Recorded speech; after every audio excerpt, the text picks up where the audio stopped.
Hey, I'm Ed Dembowczyk with Herd Realty. There is a lot of people talking about a market crash in real estate. It's as though at any moment the prices are going to suddenly just drop and drop tremendously. And they're waiting on the sidelines for that to happen. Now, if you are one of those, I'd like to show you a few things to show you why what we experienced in 2008, and that's what most people are referring back to when they think of a market crash, why the circumstances are nowhere near the same and why we are unlikely to experience a market crash. Let's dive in and look at some numbers. So let's look at three graphs that kind of give a good indication of where the market is now compared to 2008 and why it is very, very unlikely, barring anything unexpected, that the market's going to crash. And so this first graph you'll see, this is the month inventory.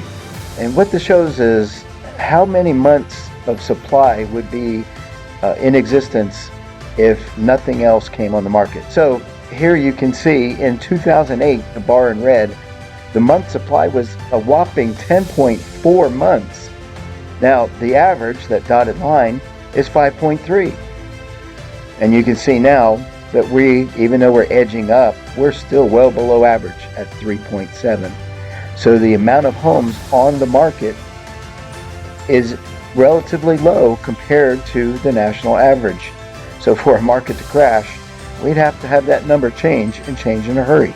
Now, others will say that there was too many homes being built, that there has to be a crash because of all the housing that's going to be available. But if you look at this graph, and if you look at what's in orange, you can see that there was 4 consecutive record-breaking years for new home construction right before the 2008 crash. So there was an abundance of inventory, and we saw that with the last graph. But look at now. Right now, we're pretty much even with the last couple of years and nowhere near close to those record-breaking years. In fact, the reason there's so many homes being built right now is we're trying to catch up to help with the inventory shortage. And then look at this graph. This is the foreclosures, and this is very telling. Remember, the market crash in 2008 was largely on bad lending practices.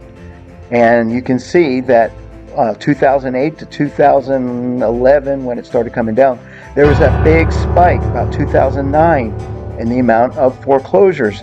Now, if you look over there where it's in white, and that's the moratorium because of COVID, but look to the right, and you can see that the number of foreclosures from 2022 to now is very low.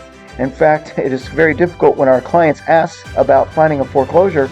We have to tell them they are very hard to find. There are very few. So that's another indicator that the market is not the same as 2008. I'd like to address one more thing, and that's the idea that people are saying that, look, the home prices are dropping. I keep seeing these price reductions. And that is true. We are seeing more price reductions now. But that is not an indicator of the value of homes dropping. That is an indicator of the sellers becoming a little bit better on their expectations. What we've seen over the last few years made sellers go, wow, I can ask the moon and I'll get it. Well, now they're realizing they can't do that. But they may start at $225 and think, well, let me see if I can get that, and then only to lower the price to $200,000 eventually, which is where their homes really valued at. So price drops do not indicate necessarily a value drop. It just means that maybe the sellers were thinking they could get more than they can. So don't confuse the two.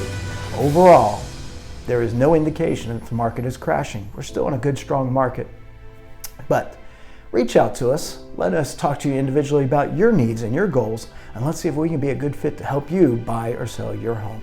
Take care.